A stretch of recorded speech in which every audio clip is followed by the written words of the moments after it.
नमस्कार, बंसल न्यूज़ के खास कार्यक्रम में आप सभी का स्वागत है। मैं हूं अंचल शुक्ला और आज आपको हम एक ऐसी खास शख्सियत से रूबरू कराने जा रहे हैं जो किसी पहचान के मोहताज नहीं है। दरअसल इन्होंने खुद ही विंध्य को विकास के लिए एक नई पहचान दी। आज उन्हें एक समाज सेवी के तौर पे, एक शिल्पकार के तौर पे, एक राजनेता के तौर पे और एक सफल व्यापारी के तौर पे पूरे विंध्य का बच्चा बच्चा जानता है। जी हाँ, हम बात कर रहे हैं इंजीनियर राजेंद्र शर्मा की, जिन्हें कि शिल्पी प्लाजा वाले राजेंद्र शर्मा के नाम से भी जाना जाता है। और मध्य प्रदेश में विकास की जो भी गति है और रीवा की उसमें जो भी भागीदारी है, उसमें अगर जो पहला काम किया है, मील का पत्थर जिसे कहते हैं, वो काम इंजीनियर राजेंद्र शर्मा ने किया। बहुत बहुत स्वागत है शर्मा जी का आपका बंसल न्यूज़ पे। चलिए, नमस्कार अंचल जी। राजेंद्र जी, सबसे पहला सवाल जो मेरा है आपसे वो यही है कि आप तो एक शिल्पकार थे, एक कुशल शिल्पकार हैं, और आपकी जो काम करने का जो आपका तरीका है और जो जिस तरीके से आपकी सोच है कि थिंक ग्लोबली डू लोकली, और उसी दिशा में आप काम भी करते हैं। मैंने कई बार आपके मुंह से आमतौर पे भी ये सुना है। युवाओं के लिए आप एक प्रेरणा स्रोत हैं, मार्गदर्शन की तरह हैं। फिर एकदम से शिल्पकारिता से राजनीति की तरफ आपका जो रुझान है वो किस वजह से और कैसे गया? कॉलेज लेवल से ही जब मैं कॉलेज में पढ़ा करता था तो कहीं ना कहीं पॉलिटिकल इंटरेस्ट था और हम लोग आपस में डिस्कशंस में हिस्सा लेते थे। मैं रीवा इंजीनियरिंग कॉलेज का प्रेसिडेंट भी था और मैंने शहर में और भी अन्य जो संगठन थे उनका नेतृत्व किया समय समय पर। कांग्रेस से एक मानसिक जुड़ाव रहा है हमेशा, और पंडित जवाहरलाल नेहरू की जो सोशलिज़म था, जो उनकी फ़िलॉसफी थी, वो मैंने बहुत अच्छे से पढ़ी और मुझे अच्छी लगी, और मैं हमेशा से नेहरू की विचारधारा का पक्षधर रहा। इसीलिए कांग्रेस पार्टी के साथ राजनीति शुरू की। दुर्भाग्य से मेरे पिताजी हार्ट पेशेंट हुए और वो नहीं रहे और मुझे वो तैयारी छोड़ के अपने घर में आना पड़ा। और उस समय वो अंधेरा ही अंधेरा था जीवन में, कुछ दिखाई नहीं दे रहा था। Since I was the only son, तो मेरे पे फैमिली रिस्पॉन्सिबिलिटी भी थी और मैंने तय किया उस समय कि मैं एक सिविल इंजीनियरिंग की कंसल्टेंसी शुरू करता हूँ एक नए कंसेप्ट के साथ। तब रीवा में एज ए कंसल्टेंट इंजीनियर्स बहुत कम लोग हुआ करते होंगे। यहाँ जबलपुर और भोपाल और इलाहाबाद से कंसल्टेंसी ली जाती थी। मैंने शुरू किया और काम करने में चूँकि इंजीनियरिंग रुझान था और मन से काम करता था, टेस्ट से काम करता था। कभी पैसा मेरी प्राथमिकता नहीं रही, एक अच्छा इस काम करना ही मेरी प्राथमिकता रही है। तो मुझे जल्दी जल्दी शहर ने स्वीकार किया एज ए कंसल्टेंट इंजीनियर की हैसियत से, और समय के साथ मेरा काम बढ़ता गया। राजनीति में कई बार जिस तरीके से आपके बारे में कहा जाता है, आपका जो नेचर है बहुत जेंटल आदमी है, साधु आदमी है, ऐसा कहा जाता है आम लोगों में भी। मैं तो देखता हूं कि विपक्ष भी आपके ऊपर उंगलियां उठाने कभी नहीं उठाता, कभी किसी तरह के आरोप या प्रत्यारोप नहीं करता। आप चूंकि पक्ष हो या विपक्ष हो, आप हर जगह स्वीकार्य हैं। तो राजनीति में तो ये बहुत कठिन होता है, और ऐसे में जब आप श्रीनिवास तिवारी जैसे कद्दावर नेता जो कि स्पष्टवादी रहे हैं, समाजवादी पृष्ठभूमि से आते हैं, उनके फॉलोवर रहे हैं आप, और सबसे बड़ी चीज़ कांग्रेस पार्टी में आपने जब ज्वाइन किया, आपको मेयर का टिकट मिला और इसके बाद आप विधानसभा ही आपने लड़ी। ये बात सही है कि अपने रोज़गार के समय में जब मैं अपना काम किया करता था, मैं तिवारी जी के संपर्क में आया। यूँ तो हम तिवारी जी के विधानसभा क्षेत्र उस समय मनगांव हुआ करता था, उसके हम लोग निवासी हैं, और तिवारी जी से हम लोगों का एक पारिवारिक एसोसिएशन रहा।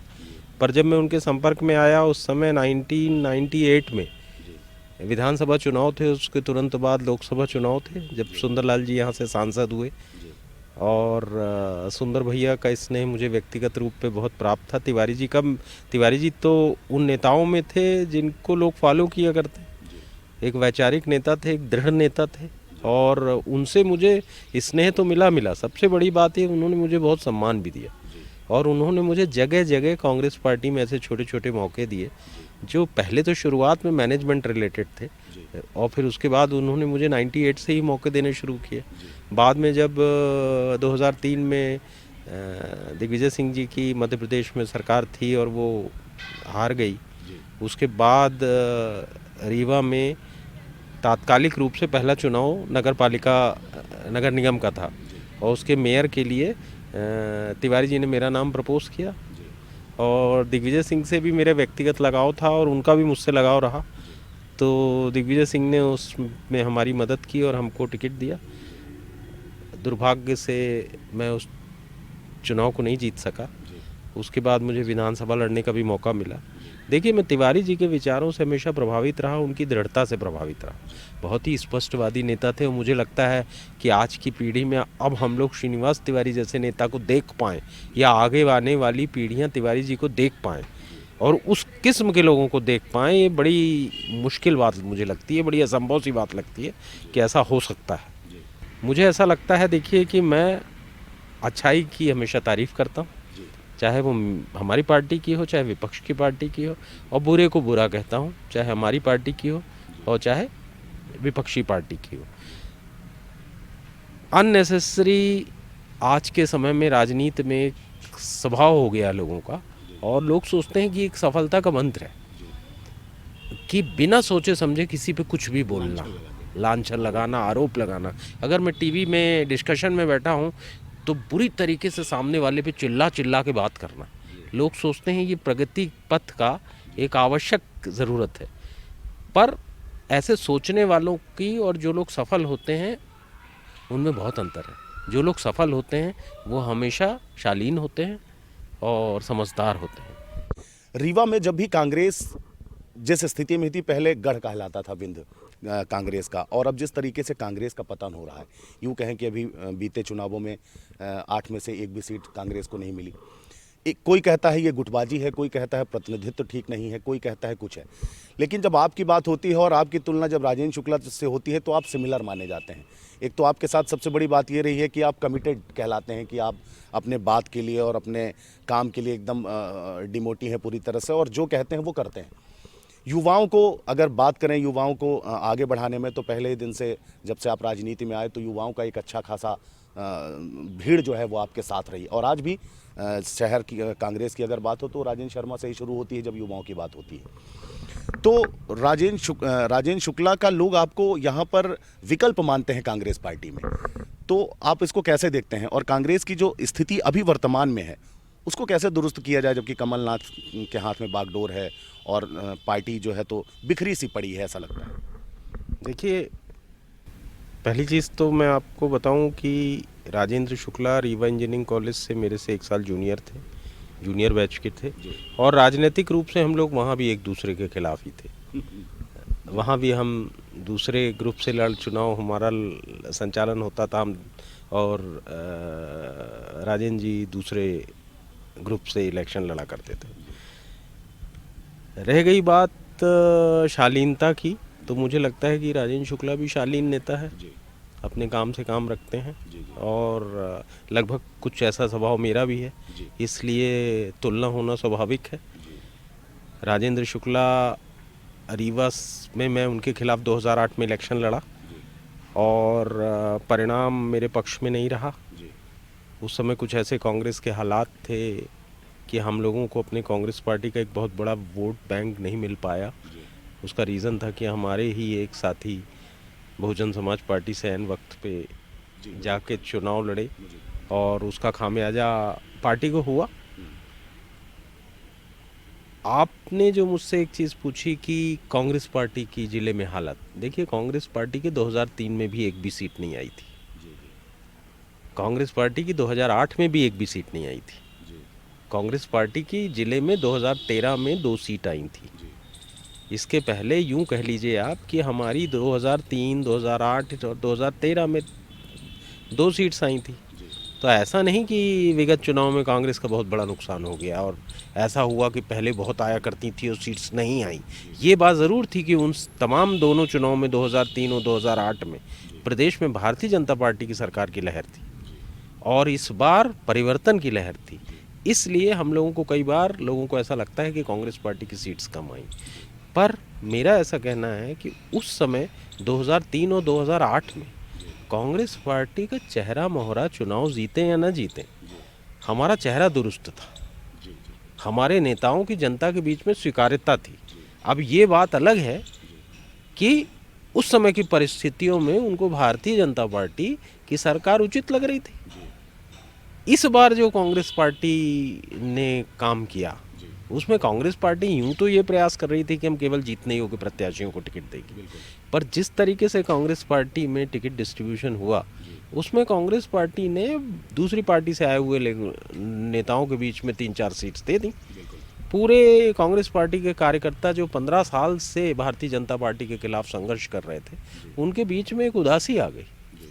उन्हें लगा कि ये कौन है, और ये जब हमारी सरकार बनने का समय आया मजबूत दिखे हम, तो हम मजबूत दिखे तो हमको दरकिनार करा दिया गया। वो पूरी मशीनरी जो कांग्रेस पार्टी की थी वो सुस्त हो गई इलेक्शन के टाइम पे। ये हमारी एक हार का बहुत बड़ा कारण था। दूसरी चीज़, यहाँ बहुजन समाज पार्टी का जो मतदाता था उसने बड़ी तादाद में भाजपा को वोट दिया। रह गई बात आज के वर्तमान परिस्थिति की, तो अगर कांग्रेस पार्टी को जिले में दुरुस्त करना है तो कांग्रेस पार्टी के पास आज भी कार्यकर्ता है और हाँ, उनको चार्ज करने की ज़रूरत है। और जो अभी वर्तमान में कांग्रेस पार्टी के मंचों की संरचना दिखती है वो हमारे 25-20 साल से कांग्रेस पार्टी के जो कार्यकर्ता संघर्ष कर रहे हैं वो जब उस मंच को देखते हैं तो उनको वो पहचाना मंच नहीं लगता, उनको उसके साथ आत्मीयता का अनुभव नहीं होता, क्योंकि उसमें वो तमाम लोग नहीं रहते जो उनके साथ कंधे से कंधे लड़ा के 15 साल से काम कर रहे थे। उसमें आपने कुछ चेहरे रखे जो नेतृत्व को बहुत प्रभावशाली लगते हैं, पर अब नेतृत्व के लगने में और कार्यकर्ता के लगने में जमीन आसमान का अंतर है। या तो उन सब चेहरों को आप जब आपने स्थापित किया तो आपको कार्यकर्ताओं की मंशा उसमें शामिल करनी चाहिए थी, मेरा ऐसा मानना है। बड़ी बेबाकी से आप जिस तरीके से बात कर रहे हैं, मुझे और भी जिज्ञासा हो रही है कुछ जानने की।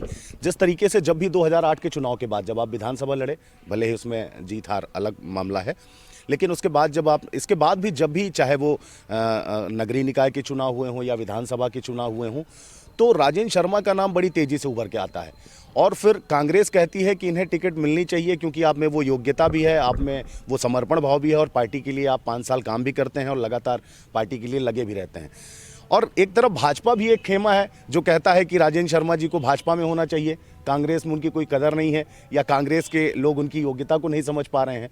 नहीं, ऐसा नहीं कहना चाहिए। अगर मेरी योग्यता का मोल नहीं होता तो मुझे महापौर की टिकट और विधानसभा की टिकट नहीं मिलती। और जो भी कांग्रेस पार्टी का नेतृत्व है मुझे जानता पहचानता है, सम्मान देता है और गाहे बगाहे मुझे कोई ना कोई पद देने की भी कोशिश करता है। तो इसलिए ये नहीं कहना चाहिए कि कांग्रेस पार्टी में मेरा स्थान नहीं है। ऐसा विपक्ष के लोगों को लगता है कि आपको जो स्थान वहाँ जो योग्यता आपके अंदर है, पार्टी के प्रति जो आपका समर्पण है, ये हो सकता है उनका अपना मत हो। हाँ, ये हो सकता है उनका मत है।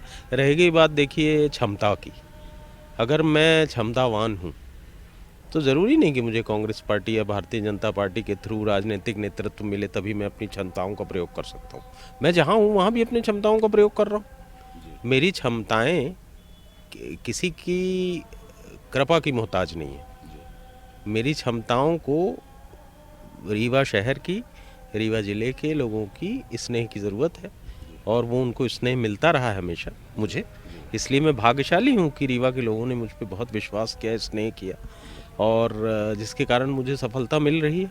आमतौर पर यह सुनने को मिलता है कि अरे राजेंद्र शर्मा जी कारोबारी बहुत अच्छे हैं, राजनेता भी बहुत अच्छे हैं, व्यक्ति भी बहुत अच्छे हैं, और वो तीसरे माले पे बैठ के इंजीनियरिंग टाइप से राजनीति करते हैं। देखिए, ये लोगों का अपना आकलन है।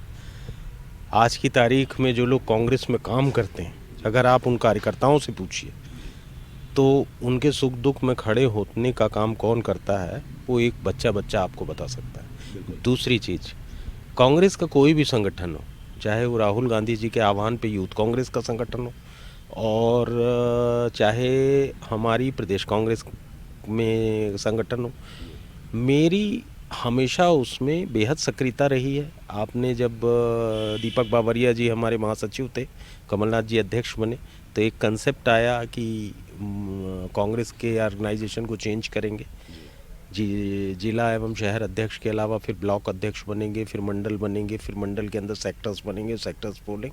रीवा विधानसभा का एक कार्यकर्ता इस बात का गवाह है कि पूरी बैठ के मैंने वो मंडल सेक्टर्स का गठन अपने ऑफिस में अपने कार्यकर्ताओं की सहमति से किया। तो ये बात सही है कि मैं कार्यालय में सब समय ज़्यादा देता हूँ, और पर जब जनता को ज़रूरत होती है मैं जनता के बीच में जाता हूँ। हाँ, ये अवश्य एक बात है कि जहाँ मुझे कोई भार नहीं दिया जाता, जिम्मेदारी नहीं दी जाती, वहाँ ज़बरदस्ती जाके और मैं कोई जिम्मेदारी लेने की कोशिश नहीं करता। अगर 2023 की बात करें हम, तो आपको क्या लगता है कि जिस तरीके से पिछली बार आप 55 से 114 तक आए, और इसके बाद अभी आपको क्या लगता है जो 2023 में आने वाला जो समय है वो क्या कांग्रेस के पक्ष में है, या क्या विंध्य में कांग्रेस एक बार फिर से अंकुरित होगी, पनपेगी? देखिए, मैंने बोला आपको, विंध्य जो रही है वो समाजवादियों की भूमि रही है और कांग्रेस विचारधारा के समर्थन में रही। यहाँ कोई राइटिस्ट फोर दक्षिणपंथी पार्टी इस कदर कब्जा जमा लेगी, ये बात समझ से परे है। इसके लिए कहीं ना कहीं वो समाजवादी विचारधारा का बिखराव है, जिसके कारण जो जातियों में बढ़ गई और जिसने वैचारिक या निहित स्वार्थ में बढ़ गई, जिसके कारण यहाँ एक दक्षिणपंथी पार्टी का कब्जा हो गया। किंतु 2023 अगर आप देखें तो मुझे लगता है 2000 जो आपका विगत चुनाव था 18, उससे भी ज़्यादा परिवर्तन का माहौल है। लोग भारतीय जनता पार्टी की सरकार से कतई संतुष्ट नहीं है। विकास की अगर हम बात करें तो पिछले 20 वर्षों में जिस तरीके से विकास 18 वर्षों में हुआ है, रीवा जिले की अगर हम बात करें या संपूर्ण विंध्य की बात करें, अकेले अगर हम रीवा जिले की बात करें कि जिस तरीके से विकास हुआ है, चाहे वो इंफ्रास्ट्रक्चर के क्षेत्र में हो, चाहे वो खेती के क्षेत्र में हो, चाहे वो शिक्षा के क्षेत्र में हो, स्वास्थ्य के क्षेत्र में हो, कितना आप उससे वास्ता रखते हैं, या आपको लगता है कि नहीं, विकास सिर्फ इमारतें खड़ी कर देना मात्र नहीं है, अस्पताल बना देना मात्र नहीं है, सैनिक स्कूल से लेकर और मेडिकल साइंस कॉलेज, जीसी जैसा कि अभी आपने कहा कि हम लोगों का जब एडमिशन शहर के बाहर बड़े कॉलेजों में हुआ, उसके बावजूद भी हम जीसी जाना पसंद नहीं किया हमने, क्योंकि वहाँ वो भी इससे कम नहीं आका जाता था। पर आज वो स्थिति नहीं है रीवा में। देखिए, मैं तो पहले, जब तक शिक्षा की बात आती तो मैं उन लोगों में से हूँ जिनको इस बात का स्ट्रॉन्ग बिलीफ है कि शिक्षा एक बहुत बड़ा साधन है हमें अपने जीवन के विकास का, सर्वांगीण विकास का। शिक्षा एक महत्वपूर्ण आवश्यकता है और किसी भी शिक्षण संस्थाओं की मजबूती से ही उस स्थान का विकास होता है। आज आप रीवा का सैनिक स्कूल देखिए, रीवा के सैनिक स्कूल के 2 pass out next to chief of हमारी जो आर्म फोर्सेस हैं, एक नेवी के डिप्टी हैं, वाइस एडमिरल हैं दिनेश त्रिपाठी, और उपेंद्र द्विवेदी जो आर्मी डिप्टी चीफ हैं। आप मेडिकल कॉलेज रीवा की बात करिए तो डॉक्टर वाई.के. मिश्रा, मतलब एक बड़ा नाम कार्डियोलॉजिस्ट है, वो यहाँ के पढ़े हुए। डॉक्टर संदीप श्रीवास्तव जो एक बड़ा नाम है कार्डियोलॉजी की दिशा में, वो रीवा मेडिकल कॉलेज के पास आउट्स हैं। यहाँ जो डॉक्टर हैं उनको भी कम आंकने की ज़रूरत नहीं है कि डॉक्टर M.K. जैन जो यहाँ से थे, डॉक्टर K.D. सिंह जी जो यहाँ हैं, या जो अन्य डॉक्टर यहाँ के पास आउट्स हैं, उनमें कोई कमी है। Doctor T.S. त्रिपाठी थे, अभी हाल में ही हमारे डॉक्टर A.K. तिवारी नहीं रहे। बहुत बड़े बड़े डॉक्टर्स रीवा ने प्रोड्यूस किए। उसी तरीके से रीवा इंजीनियरिंग कॉलेज का भी एक गौरवशाली इतिहास रहा है। यहाँ से जो लोग निकले वो टाटा कंसल्टेंसी जैसी सर्विसेज को हेड कर रहे हैं और विदेशों में जाके अपना काम कर रहे हैं, नाम कर रहे हैं, डिफरेंट स्टेट्स में इंजीनियर इन चीफ। तो इतने गौरवशाली संस्थाओं से जब अच्छे बच्चे निकले तो उसी तरीके का रीवा ने शेप लिया, साइज। आज की तारीख में जो रीवा में विकास हो रहा है, देखिए उसमें मेरी नज़र में बहुत कमियां हैं और कुछ अपराध भी हैं, जिसको मैं बिल्कुल बोल्डली ये बोल सकता हूँ कि ये गलत है। जब भी कोई विकास होता है तो विकास का एक ही उद्देश्य होता है, सकारात्मक परिवर्तन लाना लोगों की जीवन शैली में और उनके जीवन स्तर में। दूसरी चीज़, कुछ अनवांटेड चीज़ें केवल इसलिए बना देना कि उनकी बहुत आवश्यकता है। आपने किसी चौराहे में फ्लाईओवर क्रिएट कर दिया, आपको मालूम ही नहीं कि फ्लाईओवर के ऊपर से कितने लोग जा रहे हैं, आज की तारीख में सर्वे नहीं है आपके पास।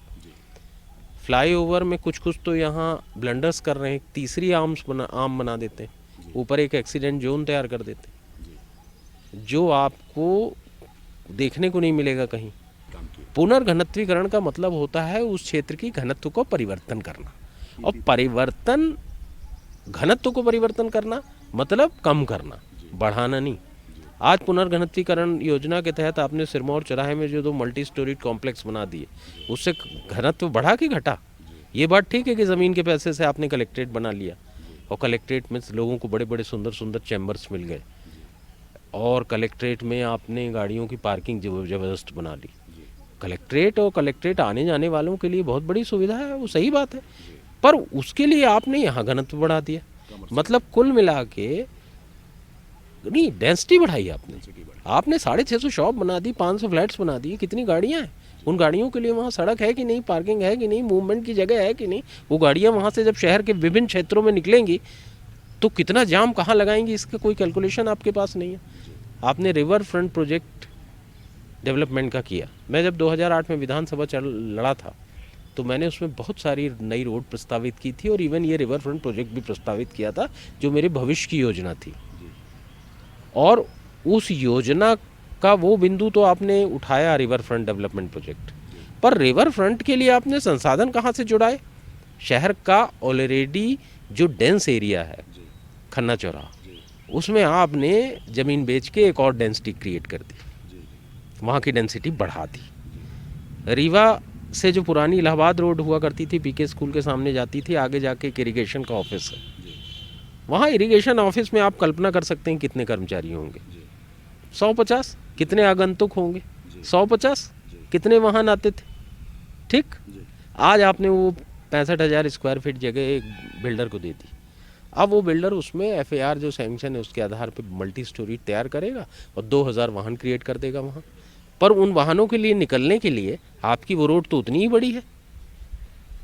विकास की नए आयाम रच रहा है, पर आपका कहने का मतलब यह है कि जिस तरीके से विकास हो रहा है बिना सोचे, मतलब कल की सोचे बिना, आज हम जो तैयार कर रहे हैं उससे हम समस्या ही उत्पन्न कर रहे हैं। अंचल जी, मैं बीच में आपको इंटरप्ट कर रहा हूँ। विकास की मंशा होना एक अलग बात होती है, विधिवत होना अलग बात, और विज़न होना एक अलग बात है। वो विज़न भी पर्याप्त नहीं है।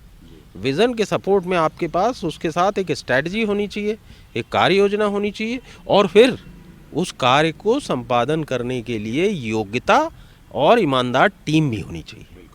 मेट्रो ट्रेन एक विज़न था, और इम्प्लीमेंटेशन, और किस तरीके से इम्प्लीमेंट करना है, वो कितनी एक्यूरेसी से करना है, वो आज उसका परिणाम है। तो विकास की मंशा और परिणाम दोनों का आकलन होना चाहिए। आपकी मंशा अच्छी है, आपकी मंशा पे मुझे कभी शक नहीं। अगर आप विकास की बात कर रहे हो, विकास करने के लिए वित्तीय संसाधन ला रहे हो, तो आपकी मंशा पे कोई शक नहीं। पर जब आपका विकास का परिणाम प्रॉपर नहीं आता तो आपकी मंशा शक के घेरे में आ जाती है कि क्या वो किसी के वेस्टेड इंटरेस्ट के कारण आई है, वो किसी को लाभ पहुंचाने की योजना से नाम से आई है, और वही फिर आरोप प्रत्यारोप का सिलसिला शुरू हो जाता है। पर आरोप प्रत्यारोप के बीच में ये हमारा अपना शहर है, यहाँ की हवा अपनी है, यहाँ का वातावरण हमारा अपना है, यहाँ रहने वाले लोग हमारे हैं। इनके हित के बारे में सोचना, इनके भविष्य के बारे में सोचना अगर सबसे पहला दायित्व है तो यहाँ के रहने वालों का है। इसके लिए हम ये एक्सपेक्ट नहीं कर सकते कि कोई न्यूयॉर्क, दिल्ली या मुंबई में बैठ के यहाँ के विकास के बारे में सोचेगा। 2023 में जिस तरीके से आम जनता की भी आवाज़ उठ रही है, और जिस तरीके से, और निश्चित रूप से कमलनाथ जी जिस तरीके से काम कर रहे हैं, सर्वे रिपोर्ट के आधार पे, लोगों की रिपोर्ट के आधार पे, व्यक्तिगत आकलन करके, उसकी एलिजिबिलिटी देख करके, तो 2023 में अगर कांग्रेस पार्टी आपको कहीं से प्रत्याशी बनाती है तो क्या आप उसके लिए तैयार हैं?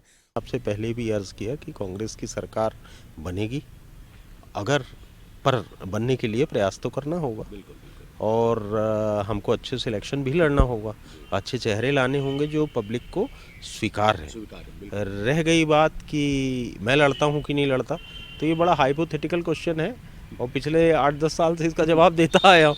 कई बार कह देता हूँ कि हाँ भाई लड़ूंगा और नहीं मिलती टिकट, तो ऐसे हाइपोथेटिकल क्वेश्चन पे डिस्कशन करने का मेरे ख्याल से कोई मतलब नहीं है।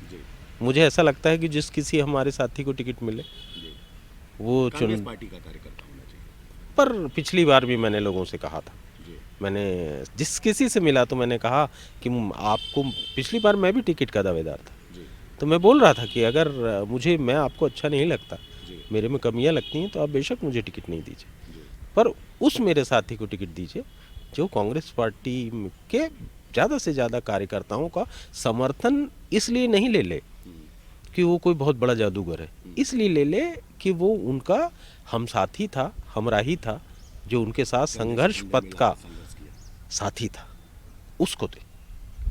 तो ये थे राजेंद्र शर्मा जी ने, जिन्होंने बहुत ही निष्पक्षता और बेबाकी के साथ अपनी बात कही। राजनीति में कई बार इस तरीके से बेबाक हो जाना भी घातक हो जाता है और कई बार इसका फ़ायदा भी मिलता है। जैसा कि अपनी बात के लिए जाने जाते हैं, ये जब बात सत्य की होती है तो अपनी बात को अपने ही तरीके से कहने के आदी हैं और विकास के प्रबल पक्षधर हैं। युवाओं का विकास कैसे हो, अपने रीवा का विकास कैसे हो, शहर का विकास कैसे हो, अपने विंध्य का विकास कैसा हो, इसके लिए चिंतित रहते हैं और जो बन सकता है इनसे करते वो करते भी हैं। और 2023 में होने वाले चुनाव में कांग्रेस की सरकार बनेगी, ऐसा भी इनका दावा है। पर हाँ, इसके लिए प्रदेश में बैठे हुए जो आला हैं, जो बड़े प्रतिनिधित्व हैं, नेता हैं, उन्हें इसके बारे में सोचना होगा। कांग्रेस पार्टी के कार्यकर्ताओं को ही टिकट देना होगा, विजय तय है। आज हमारी खास पेशकश में सिर्फ इतना ही। अगली बार हम किसी अन्य शख्सियत के साथ आपको कराएंगे रूबरू। तब तक मुझे यानी अंचल शुक्ला को दीजिए इजाज़त। नमस्कार।